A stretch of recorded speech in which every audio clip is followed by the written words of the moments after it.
সেটার প্রেক্ষিতে আমি প্রেসিডেন্ট মহোদয়ের সাথে দেখা করেছি, তহসিলদার মহোদয়ের সাথে দেখা করেছি।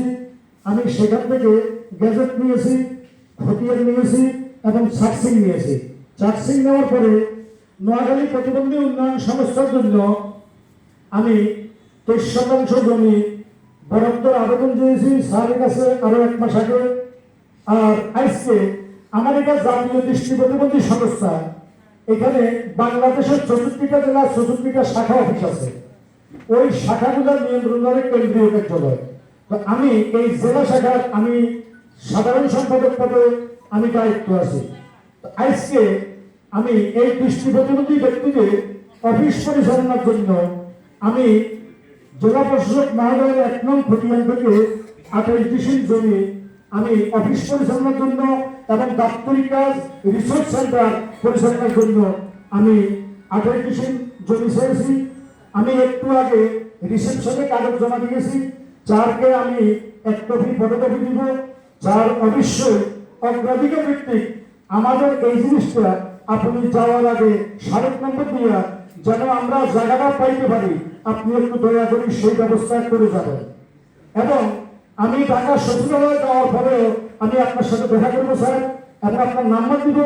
আপনি দয়া করি আপনার পরবর্তীতে যে জেলা পরিষদ মহোদয় আসবেন, উনি আমাদেরকে চিনতে, বুঝতে, জানতে উনার একটু সময় লাগবে। তো এইরকম সময় করতে করতে আমাদের আজকে 20 বছর পর্যন্ত আমার আন্দোলন শেষ স্যার।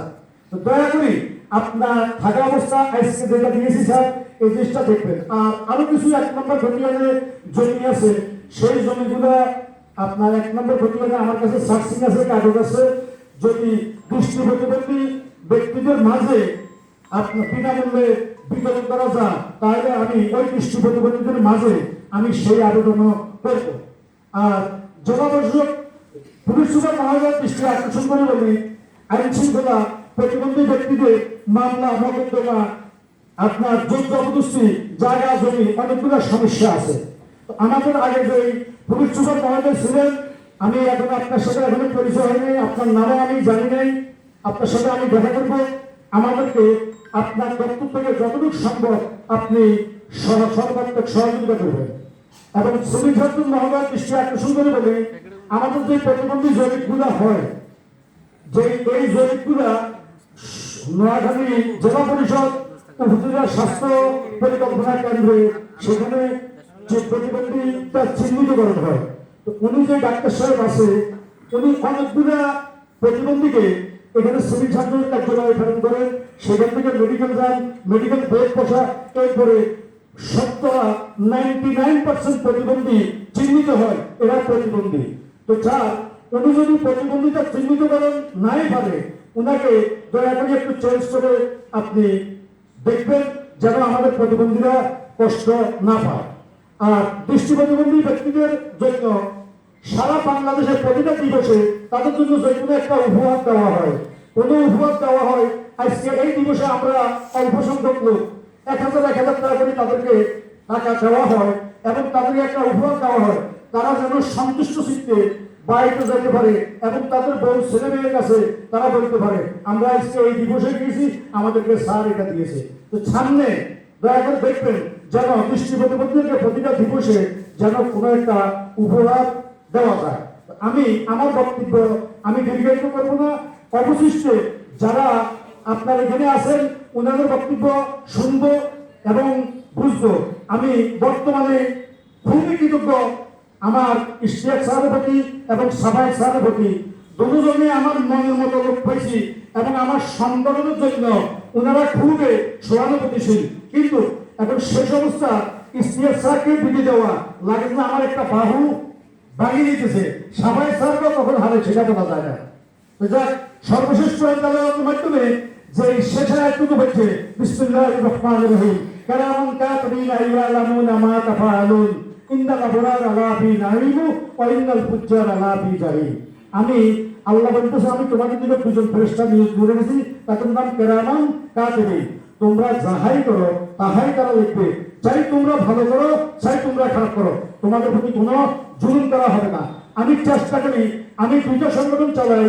আমার যে কর্তৃপক্ষ রেজিস্ট্রেশন কর্তৃপক্ষ ছিল, এই যে আব্দুর রহমান সাহেব বর্তমান এডি স্যার আছেন, ওনার হাতের উপরে আমার এই সংগঠনটা শুরু হয়েছে।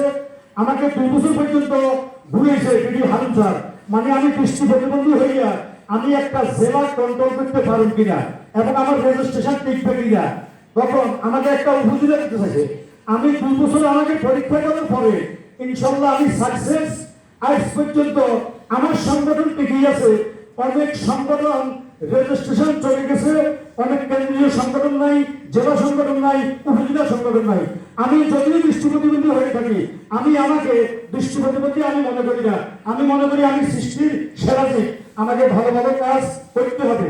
আজ পর্যন্ত এই কোভিড-19 কালীন সময় থেকে আজ পর্যন্ত সংগঠন ধরে রেখেছি, কিন্তু আমার থেকে অনেক ভালো ভালো সংগঠন বিলুপ্ত হয়ে গেছে। আর আমার সংগঠন কিছুদিন আগে প্রযুক্তি বিশ্ববিদ্যালয় এবং সমাজসেবা অফিসার সহ ইনভেস্টিগেশনে গেছে। আমি আশা করি সবার সংগঠন থেকে আমার সংগঠনটা 1 নম্বর উত্তমভাবে আমি আছি। কাজে আমি কোনো ফাঁকি দিই না, আমি কাজকে বিশ্বাস করি।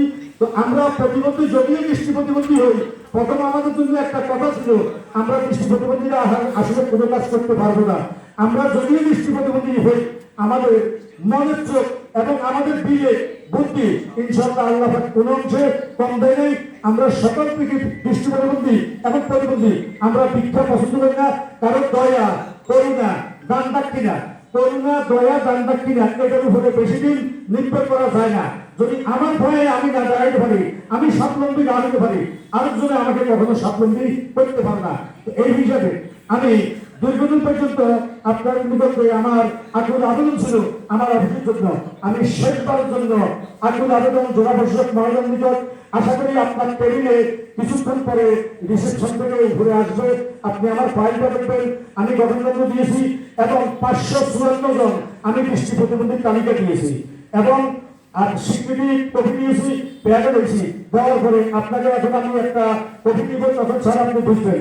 আর আমার 89 একটা নাম্বার আছে, গ্রামীণ নাম্বার 01716843389। এটা জেলা প্রশাসক মহোদয়ের ব্লাড লিস্টে পড়ছে। দয়া করে স্যার আপনি ব্লাড লিস্ট থেকে আমার এই 89 নাম্বারটা সরিয়ে দিবেন। এই আশাবাদ ব্যক্ত করে আমি আমার সংক্ষিপ্ত বক্তব্য শেষ করলাম। আসসালামু আলাইকুম ওয়া রাহমাতুল্লাহি ওয়া বারাকাতুহু। ধন্যবাদ জনাব আবু আব্দুল্লাহ, সভাপতি নোয়াখালী প্রতিবন্ধী উন্নয়ন সংস্থা। আমাদের মাঝে উপস্থিত রয়েছেন ডক্টর সানাউল্লাহ, উনি আমাদের